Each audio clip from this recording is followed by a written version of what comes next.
All right. YouTube. Hey, what's going on, everybody? Shit, man, I got holy shirt on today and all kind of stuff over here in the house. Weather pretty bad outside. I'll let them doggone Bronx mess with themselves. So, anyways, so what I'm going to talk about today, again, we're going to go into public and private. We're going to go into a little right to travel and stuff like that. Um, and and we're going to end it off, I guess, with private DOT numbers, so that you can obtain something from government that states that yes, you are in a private, you're not liable for any kind of insurance or liability. Um, uh, you are liable if you get in a wreck or something. It's your fault, and yes, it's your duty to um, make the victim whole, or whatever, and pay for their stuff, but you don't have to carry insurance. You're not required to carry insurance. It shouldn't be required to carry it anyways, as your signature is your credit and thereby unlimited according to the Constitution and multiple other documents and you know codes, regulations, etc., etc. Um, I didn't make it up. They did. All I did was read it. Okay. So, anyways, let's get into public and private. All right. So, commercial is public. All right. Contracts are private. Um, you get sucked into a private contract with a member of the public when you sign something, utilizing or agreeing that you are your all capitalized name. No, you're not. No, you ain't. You're the authorized representative of the all capitalized name. The all capitalized name is RIM or RES. All right. Um, RIM, RES, it's nothing but a thing. All right. It's a legal fiction. It exists only within the confines of the mind or as a juristic personality, ens legis, legal fiction, transmitted utility. That's all it is. Just like a corporation. All right. Same thing with a person. Person has 78 different terms that define the word person. Um, it typically it has something to do with commerce and all of those terms, none of which are living man or woman. So you could be a person when it suits you, or you could be a person, or you could be one of the people. Don't get me wrong. There may be times where it would be beneficial to be the person, but you cannot wear two hats at the same time. You are either public or you are private. Um, you're either a person or you're a man or woman. Um, this goes into a lot of things of trust and whatnot, trust law.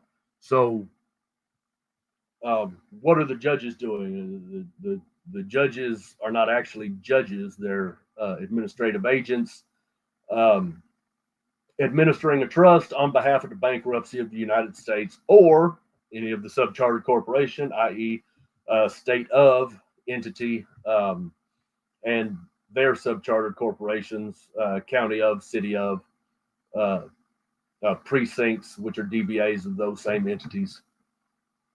And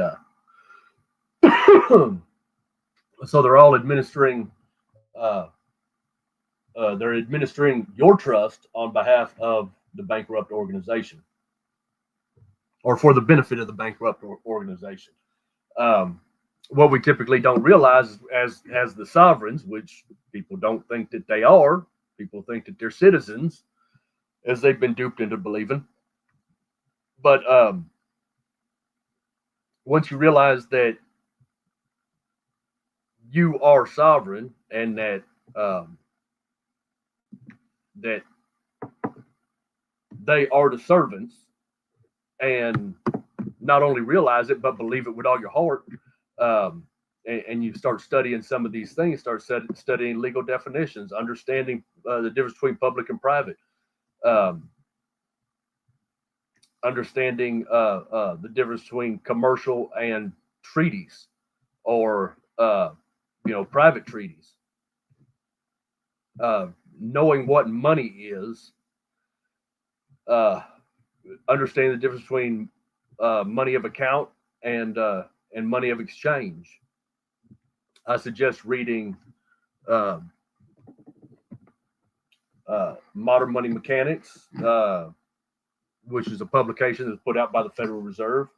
Uh, there's another publication put out by the Federal Reserve of Chicago called I Bet You Thought, right? I Bet You Thought. Reading those publications, as well as the Affidavit of Walker Todd, this will give you a whole lot better understanding of what money actually is. There's lawful money of account. Lawful money of account. The only lawful money of account is gold and silver. It's right there in the Constitution. It's codified within United States Code and Code of Federal Regulations as well as UCC under UCC 1308, previously UCC 1207.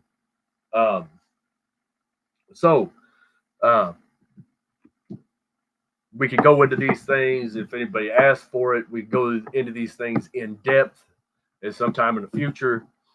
I'm just giving I'm painting a very broad picture right now. So,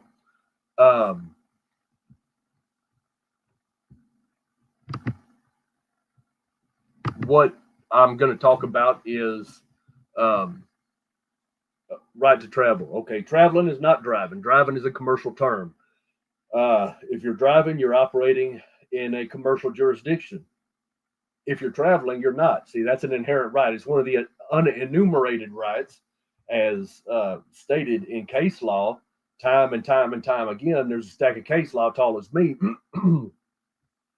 stating that the right to travel is not enumerated within the Constitution. It's one of the unenumerated rights, because the right to move one's body from one place to another is such a basic human right, and it didn't need to be codified. All right. Case law stating, I don't have all that in front of me right now. Case law stating, give me 1 second. I do have it over here.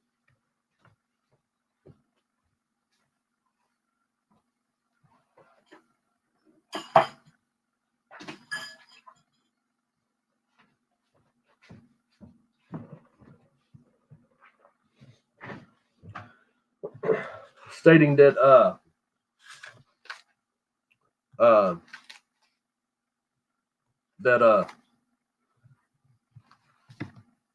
right to travel by use of rail car, horse-drawn carriage, or automobile is an intrinsic human right, and thereby cannot be legislated. Here's a stack of Kate law. Let's see. White v. Sacramento. Because the streets of a city belong to the people of a state, the use thereof is an inalienable right of every citizen of the state. Lawyer v. LPAC Company. The highways and streets are constructed for the use of the public. All members of the public have an inalienable right to make use of them. Foster's Inc. v. Boise City, Idaho.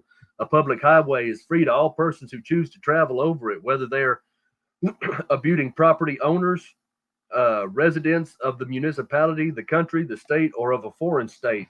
Florida Motor Lines v. Ward. On the other hand, the right to travel upon the highways and transport his property in the ordinary course of his business or pleasure cannot be denied to a citizen. Inherent right of citizens to use the highways is in degrees superior to the right of the common carrier. Indiana Springs v. Brown. It cannot be said as a matter of law that appellant was guilty of negligence for merely using his automobile as a means of conveyance on a public highway. The law does not denounce motor carriages as such on the public way. Richmond Baking Company v. Department of Treasury. Users of the highway for transportation of persons and property for hire may be subjected to special regulation. not applicable to those using the highway for public purposes. Rogers Construction Company v. Gill. It seems obvious the entire motor transportation code and the definition of motor vehicles in the code are not intended to be applicable to all motor vehicles, but only to those having a connection with the transportation of persons or property for hire or gain. State v. Perry. Generally, the owner or operator of a motor vehicle has the same rights as travelers using other modes of conveyance to operate his motor vehicle on the streets or highways for the ordinary purposes of life and business, which do not make the highway or streets a place of business for gain. City of Chicago v. Collins. Anything which cannot be enjoyed without legal authority would be a mere privilege. All right, pay attention, which is generally evidenced by a license. All right. The use of the public streets of a city is not a privilege, but a right. All right. A license may be exacted for vehicles used in the transportation of goods and merchandise or of passengers or for other purposes of traffic. These are all commercial terms, but such license is an occupation license and not one for the use of the streets. Henry Graham, 93, Cal, Appellate 88 in 1928. A citizen may have the right under the 14th Amendment. All right, we're back on the 14th Amendment again. To the Constitution of the United States to travel and transport his property upon the public highways by auto vehicle, but he has no right to make the highways his place of business by using them as a common carrier for hire. Such use being a privilege which may be granted or withheld by the state in its discretion without violating the due process or equal protection clauses. Packard v. Banton. Moreover, a distinction must be observed between a regulation of an activity which may be engaged in as a matter of right and one carried on by government sufferance or permission. In the latter case, the power to exclude altogether generally includes the lesser power to condition and may justify a degree of regulation not admissible in the former. Hennessy v. Taylor.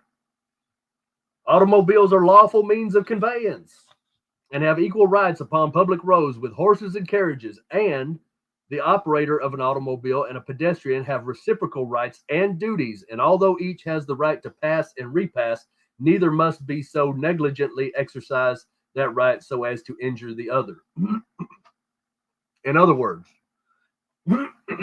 if you cause harm to somebody, you're going to be at fault. But if you don't cause harm to anybody, you're not at fault. Because, where's the injured party? Where's the injured party? You get pulled over for switching lanes without a blinker. Where's the injured party? That's what I'd ask. Who's got a claim against me? Judge, you got a claim against me? No? Okay. Y'all prosecutors over there, you got a claim against me? Lawman that fucking wrote the fucking commercial certificate of lien. Excuse me. The citation. Do you have a claim against me? No? Okay, well, nobody has a claim against me in here. What am I doing here? Or where's the injured party? See, one of those is going to be in maritime admiralty or statutory jurisdiction in a civil court, which is what it is, even though they're saying that it's a criminal court. Under criminal law, where's the injured party? Is the injured party here? They could state their claim for the court. Where's the witness? Where's the corroborating witness? Oh, there are none. Okay. What am I doing here?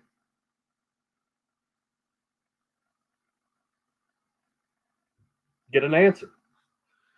Anyways, moving on. Indian Springs v. Brown. It cannot be said as a matter of law that appellant was guilty of negligence for merely using an automobile as a means of conveyance on the public highway. The law does not denounce motor carriages as such on the public way.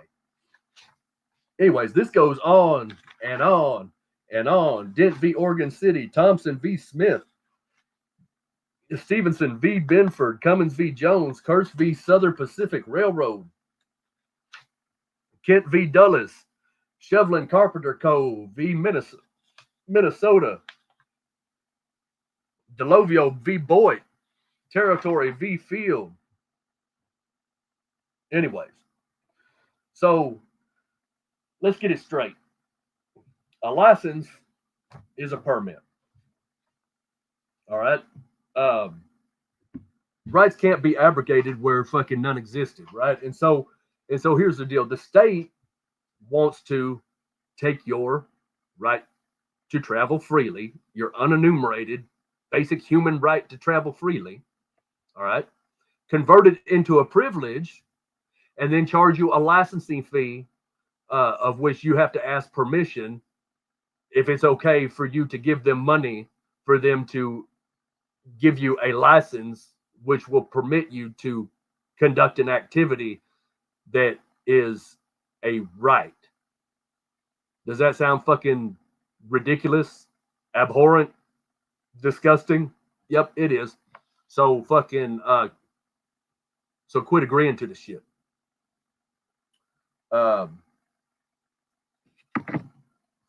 All they have to do is have your agreement,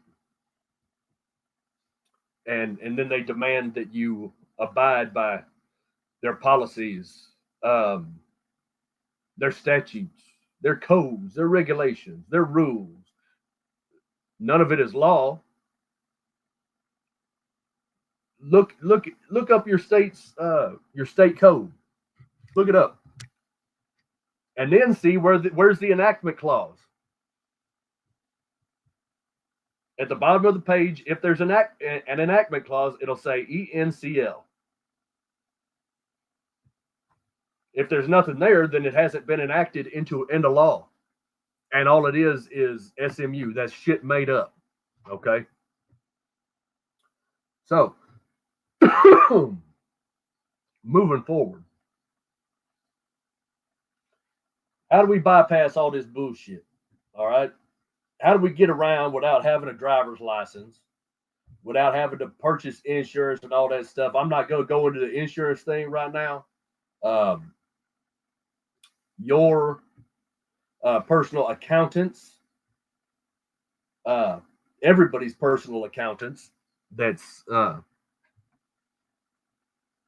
been given to us, have certain forms that you could utilize to provide insurance at any given time. I'm not going to go into that right now. What I'm saying is they exist. All right. You just got to look for them. And that's another thing. If you want to get into the particulars of that, I can go into that at some point in time in the future if anybody requests that stuff.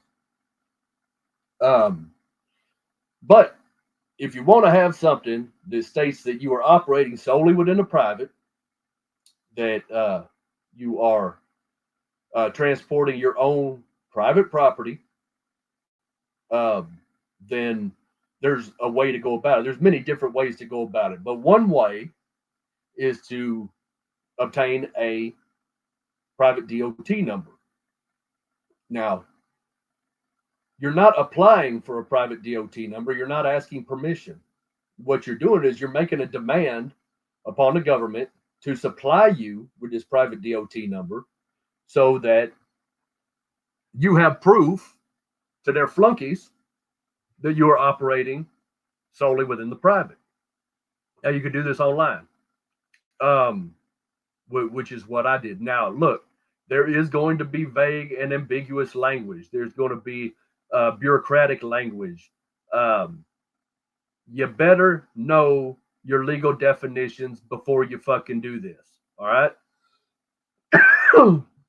You need to understand the difference between public and private. You need to know the definition of household goods. You need to know whether household goods are taxable or non-taxable. All right. When you get into commerce, you get into tax. If you're hauling private property, it's outside of commerce and thereby non-taxable. Thereby they don't have anything to write you a citation for. All right. I believe that's fmcsa.org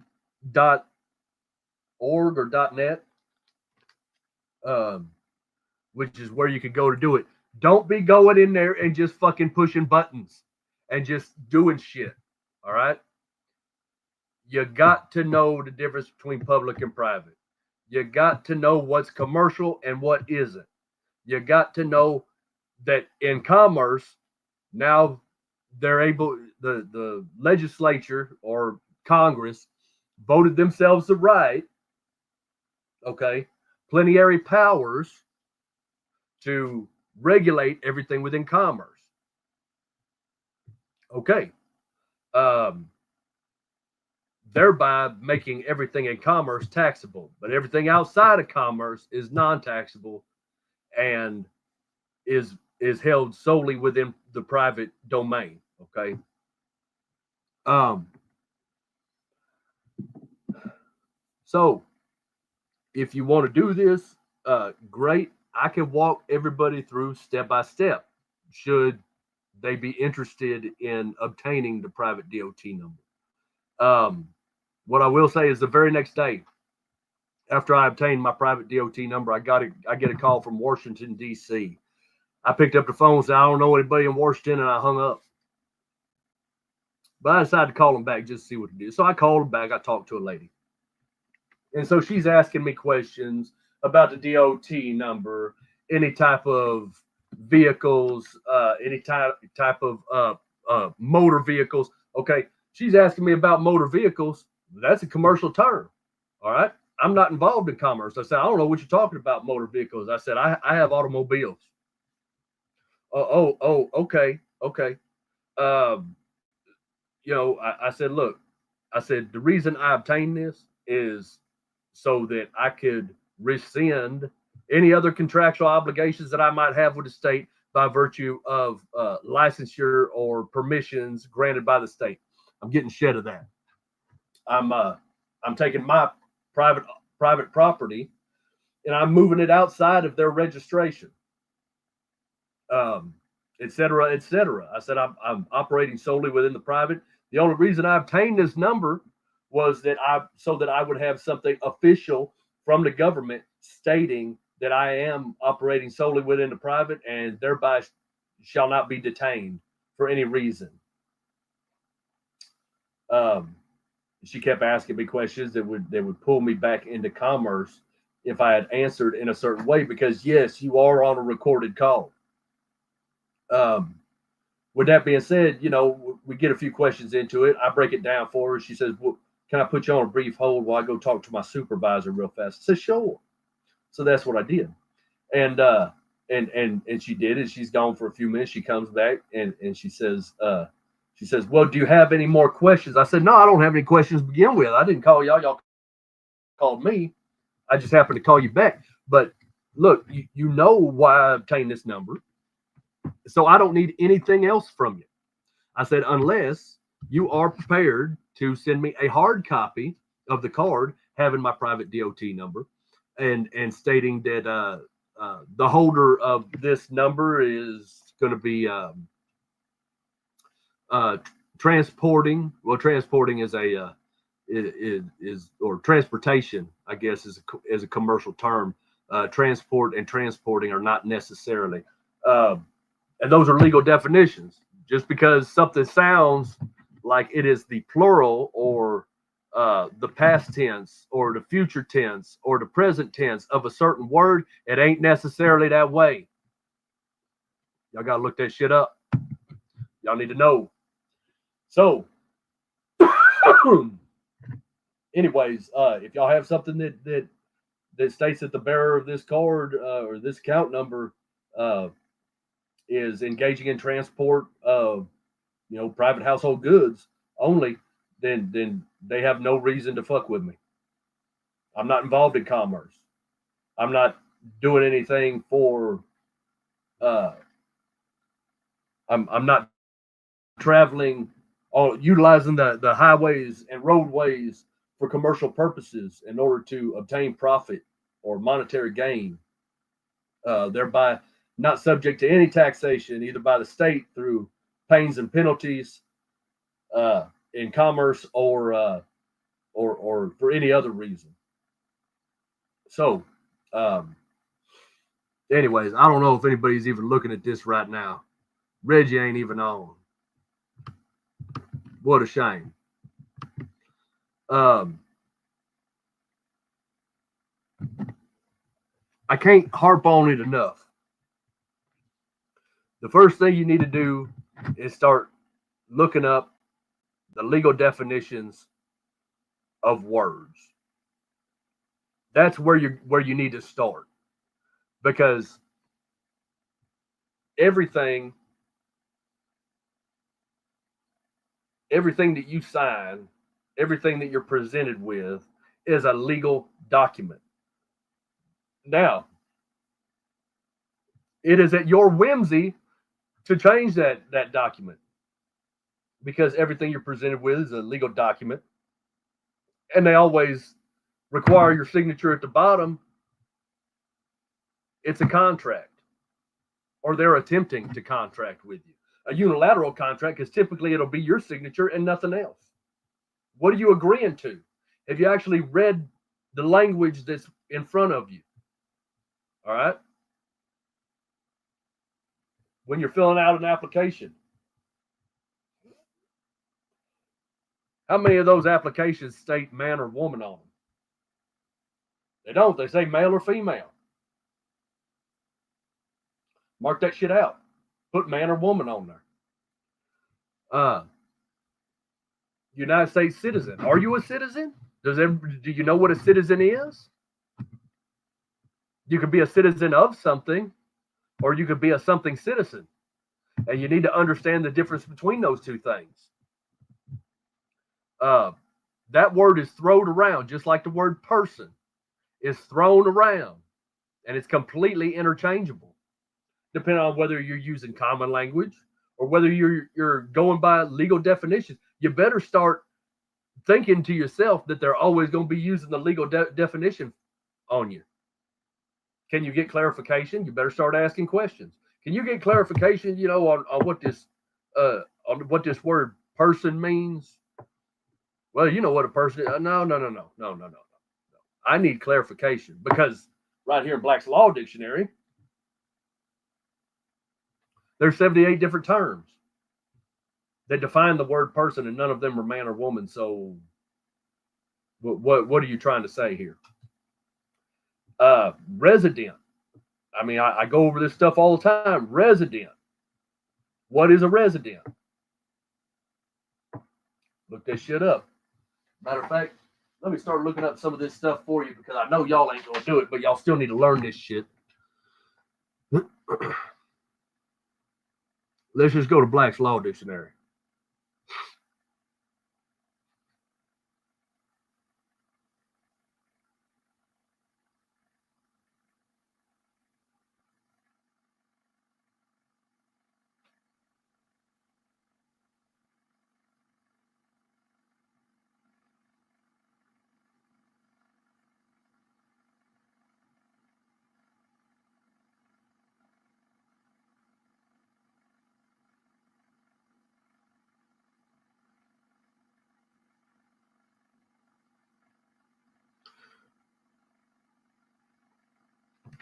Resident, Black's Law Dictionary, second edition. One who has his residence in a place. Resident and inhabitant are distinguishable in meaning. The word inhabitant implies a more fixed and permanent abode than does resident, and a resident may not be entitled to all the privileges or subject to all the duties of an inhabitant. Frost v. Brisbane. Also, and I've talked about this before, tenant-landlord relationships, creditor-debtor relationships. What do you want to be the creditor, or you want to be the debtor? You want to be the tenant, or you want to be the landlord, right? Also, a tenant who was obliged to reside on his lord's land and not to depart from the same, called also Hame levant et couch ant, and in Normandy, rescant du fief.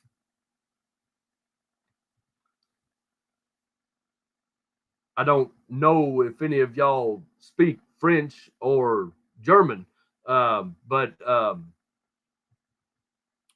it basically means slave, all right, or indentured servant, okay? So a tenant is a servant of the landlord, all right? They are obliged to fiefdom. They are residing within a place that they have to stay. You don't want to be a resident. Let's look at the word residence.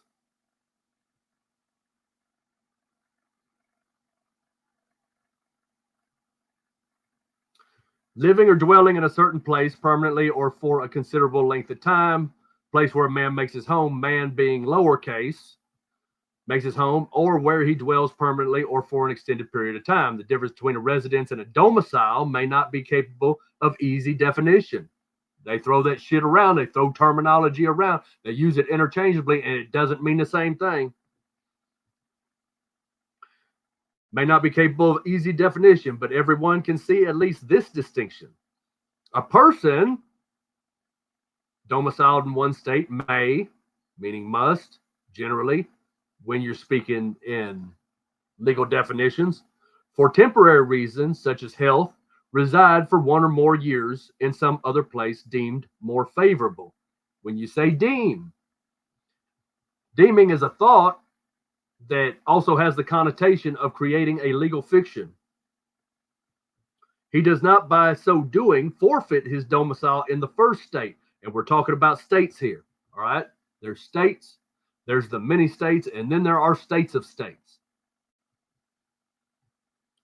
Or in any proper sense, become a non-resident of it unless some intention manifested by some act of abandoning his residence in the first state is shown. Walker's Estate v. Walker. Residence means a fixed and permanent abode or dwelling place for the time being, as contradistinguished from a mere temporary locality of existence. So does inhabitancy, and the two are distinguishable in this respect from domicile. In Wrigley 8, Wind, New York, as they are used in the New York Code of Procedure, the terms residence and resident mean legal residence, and legal residence is the place of a man's fixed habitation, where his political rights are to be exercised and where he is liable to taxation. His political rights, all right, civil rights, not constitutional rights. A distinction is recognized between legal and actual residence. A person may be a legal resident of one place and an actual resident of another. He may abide in one state or country without surrendering his legal residence in another. In other words, he may abide in one state. What is that? Is that a free state? Is that a state of freedom? You know, is that a state of peace?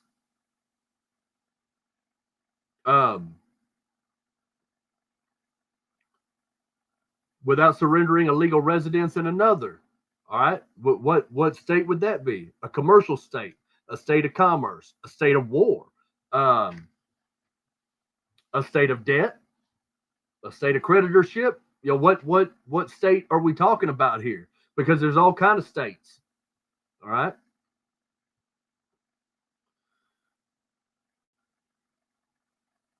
If he so intends,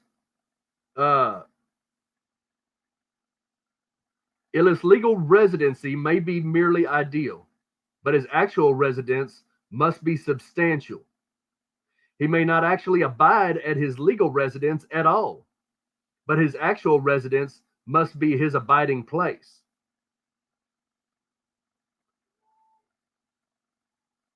The residence of the service member was the state in which he was stationed, but his domicile remained the state in which he lived when he enlisted.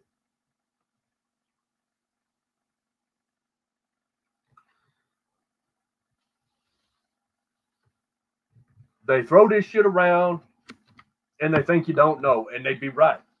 Right? It's all legalese. But once you start looking up these definitions and you start to understand what they're doing, okay, and you start looking up the definitions of state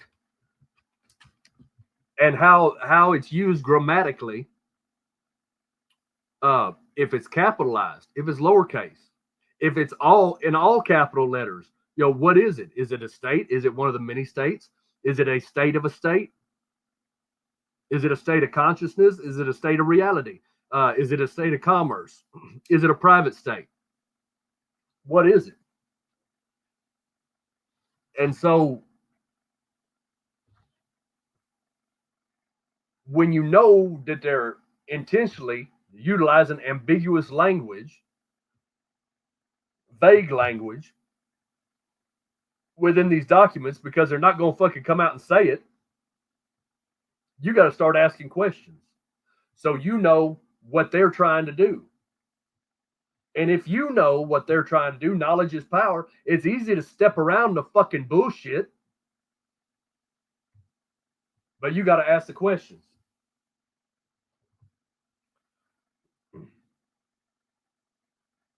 Let's look up the word reside.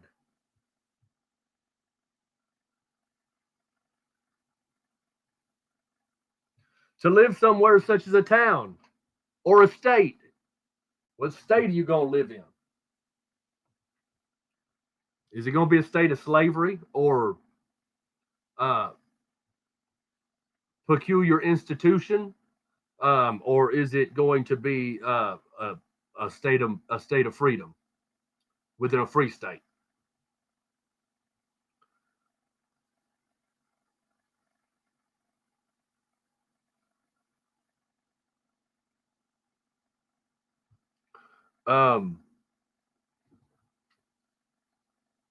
Know these words, and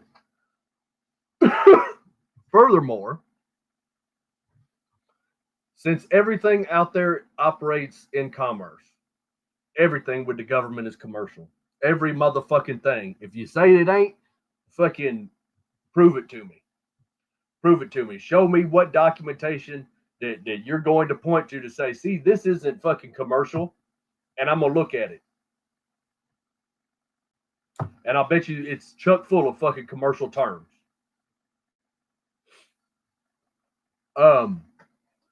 So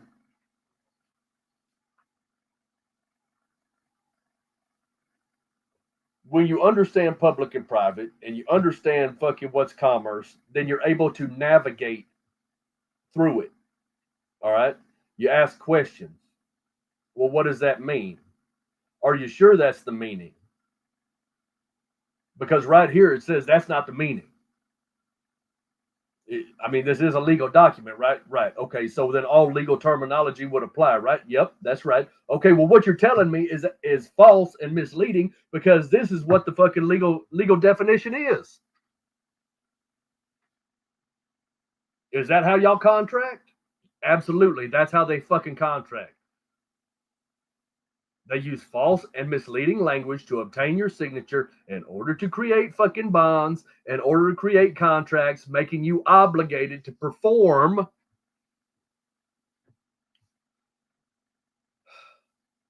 on behalf of the all capitalized name, which is a legal fiction, ens legis, juristic personality, otherwise motherfucking transmitted utility.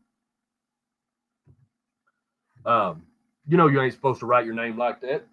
And in law, everything is cut and dried. It is what it is, and it isn't what it isn't.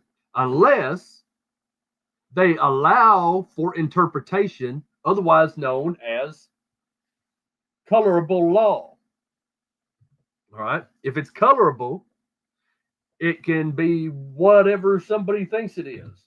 I see red, they see fucking purple, you know. Anything that has the word hue in it,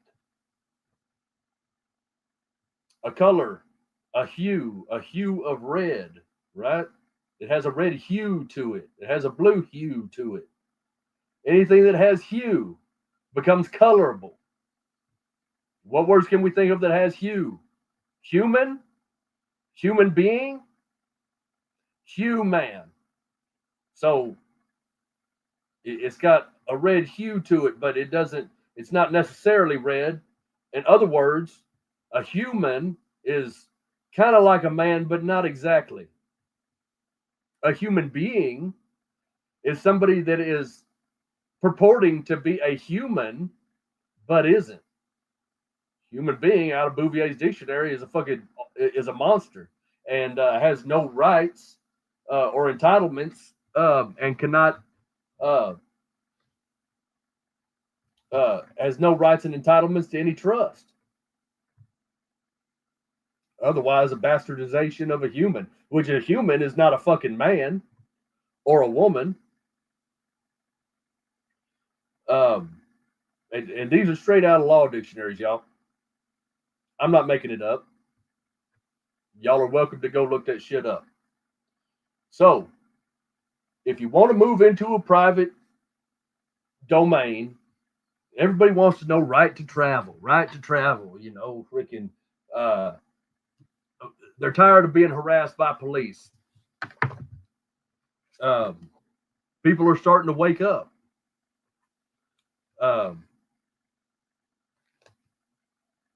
But there's reasons why you are stuck within this commercial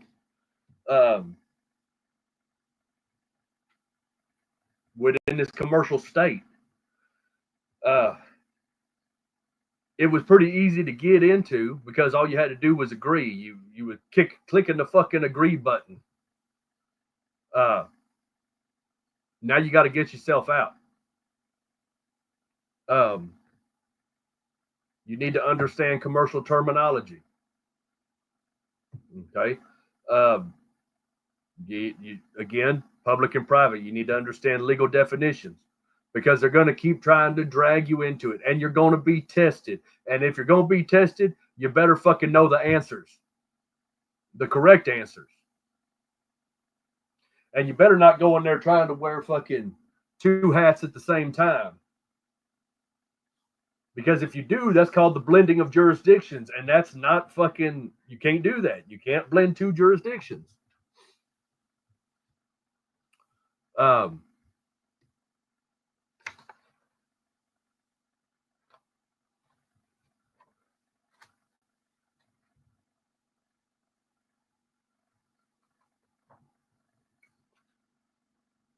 Let's have a little discussion real quick on fucking territorial jurisdiction in the United States.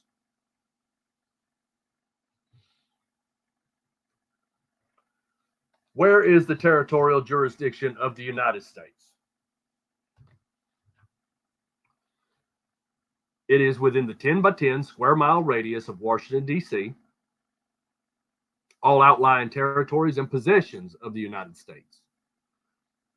Outlying, not the 50 contiguous states or the 48 contiguous states.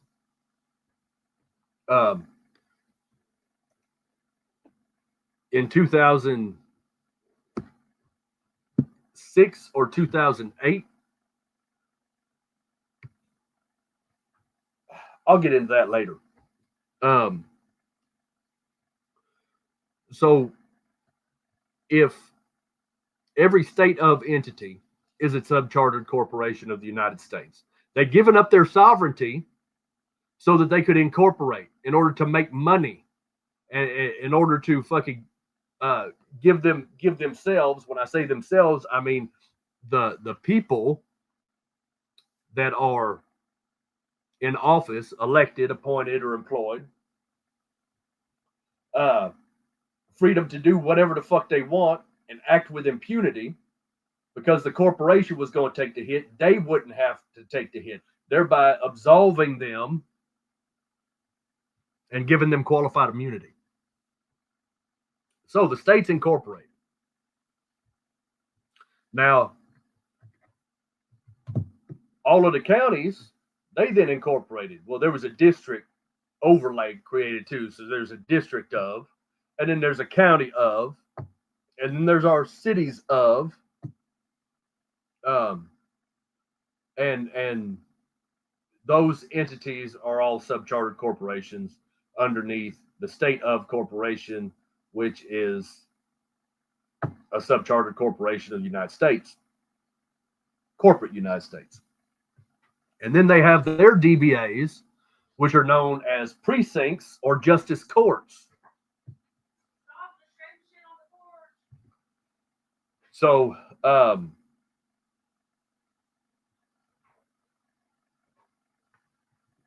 what once you have an understanding of that, then you can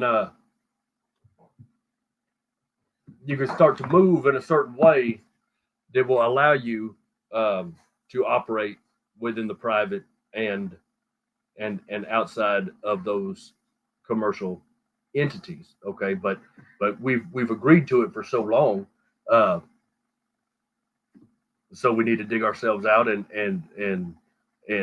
I'm going backwards a little bit. Let me get back on topic. I'm sorry, my sweetheart came in and hollered at me, got me focused on something else. So all of those city of, state of, county of, district of, state of entities are subchartered corporations of the corporate United States, which means their territorial jurisdiction is that of the United States. The corporate United States is in Washington, D.C., thereby the territorial jurisdiction does not extend past those 10 by 10 square miles, outlying territories and possessions, other than forts, ports, garrisons, and also anything that's utilized by NASA.